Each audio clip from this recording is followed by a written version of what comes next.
जी इस्लाम again Akmal आपके साथ मौजूद। और अब हम उन एरियाज़ की बात करें जो पीछे हम छोड़ आए थे और मैंने जानबूझ के छोड़े थे। आमतौर पर जो टीचर्स ने सिखाया ये सिखाते हैं और उनमें और मुझ में फ़र्क यही है कि मैं एक इफ़ेक्टिव जो रूल है पुरअसर लोगों का वो अप्लाई करता हूँ कि पुट फर्स्ट थिंग्स फर्स्ट। जो पहले करने की चीज़ें हैं वो पहले करो और जो बाद में करने की चीज़ें हैं वो बाद में करो।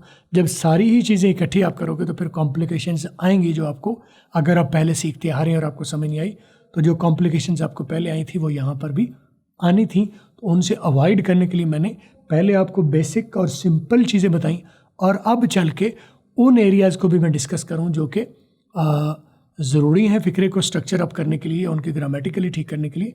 शायद स्ट्रक्चर तो हमारा ठीक हो जाता है लेकिन ग्रामेटिकली कुछ कॉम्प्लिकेशंस हैं जिनको फॉलो करना बहुत ज़रूरी है। लेकिन अगर आपको मैं वहाँ सिखाता तो कॉम्प्लिकेशंस आ सकती थी, आप कंफ्यूज हो सकते हैं कि किस किस चीज़ को याद रखा जाए। तो बेसिक तौर पर जो टेंसेस हमने बनाए 12 के 12 वही स्ट्रक्चर्स, वही रूल, वही डिसिप्लिन है जो हमने फॉलो करनी है।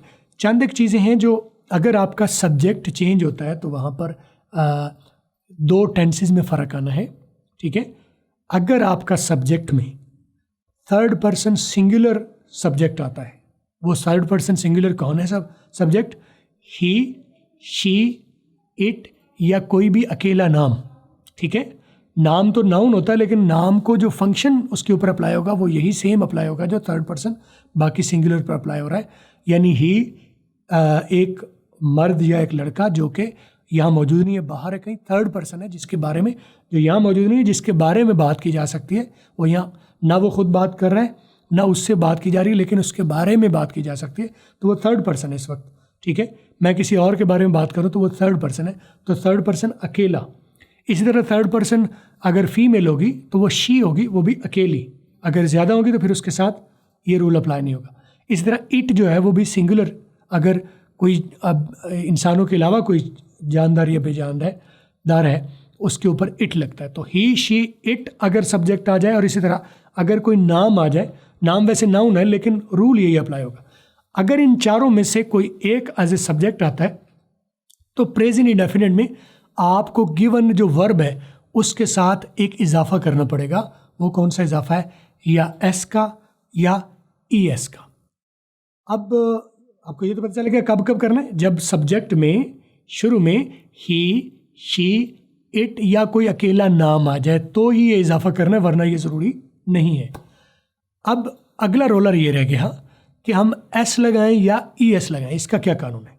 तो इसके लिए मैं चंद एक वर्ड्स आपको, चंद एक रूल्स बता देता हूँ। अगर आपका जो वर्ब है वो इनमें से किसी पर ख़त्म हो रहा हो तो फिर आपको ई एस लगाना पड़ेगा, वरना सिंपल एस से काम चल जाएगा। कौन से वर्ड्स हैं, कौन से लेटर्स हैं जो अगर आ जाएं तो हमें ई एस ही लगाना पड़ेगा। तो ज़ाहिर है अगर एस आ रहा है पहले ही वर्ब में तो फिर हमें उसके साथ सिर्फ एस नहीं लगा के हम उसे करेंगे, उसके साथ ई एस लगाना। अगर पहले से एस मौजूद है तो हमें उसका एस ई एस लगाना पड़ेगा। इसी तरह अगर वो डबल एस है तो भी यही रूल अप्लाई होगा। अगर सी एच है तो भी हमें ई एस ही करना पड़ेगा, सिंगल एस से नहीं चलेगा। अगर एस एच है तो भी करना पड़ेगा, सी एच हो गया। इसी तरह एक्स अगर आपके वर्ब के आखिर में आ रहा है तो भी ई एस लगाना पड़ेगा। और अगर आपका वर्ड ओ पर ख़त्म हो रहा है तो भी हमें ई एस लगाना पड़ेगा। तो ये एक्सेप्शंस हैं।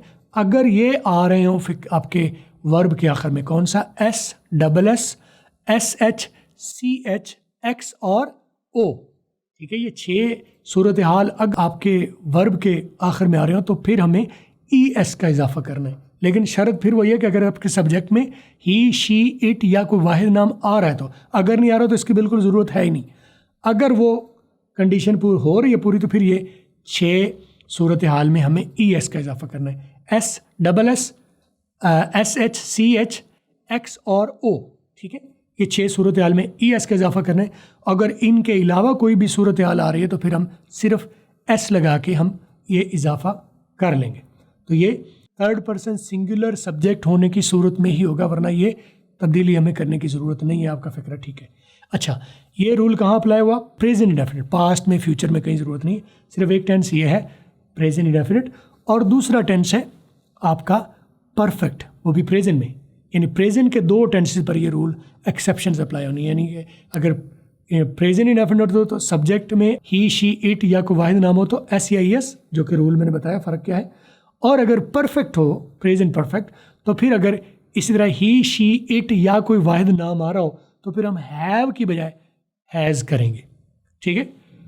बाकी सब के साथ अगर आई है, वी है, यू है, दे है, अकमल एंड असलम है, शाजिया है, नादिया है, 2 नाम हो या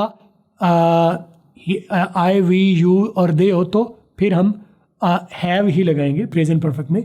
और अगर सब्जेक्ट में ही, शी, इट या कोई वाहिद नाम हो तो फिर हैव की बजाय हमें उसे हैज़ करना है। बाकी रूल्स एग्जैक्टली उसी तरह से ही अप्लाई होंगे जो पहले हम अप्लाई करे थे। मैंने पहले ये इसलिए नहीं बताया था कि अगर इन सारी चीज़ों में फंसा देता तो फिर आपको हर फिक्रे के साथ मुझे ये चीज़ें बताना पड़नी थी। तो पहले सिंपल आपको लेके आया। अब से आप ये अगर आप फॉलो करेंगे तो फिर पिछली चीज़ें भूलेंगे भी नहीं और आपको ये भी आसानी से कैरी ऑन कर पाएंगे। तो मुझे उम्मीद है कि आज के बाद से ऑनवर्ड प्रेजेंट इंडेफिनिट और प्रेजेंट परफेक्ट में ये दोनों रूल्स को आप फॉलो करते हुए आप फिक्रे बनाएंगे। तो मुझे उम्मीद है आपको ये समझ आ गई। अगली वीडियो में चल के हम सिंस और फार को भी देखते हैं और 1-2 चीज़ें और देखते हैं और फिर ये सीरीज़ ख़त्म करते हैं।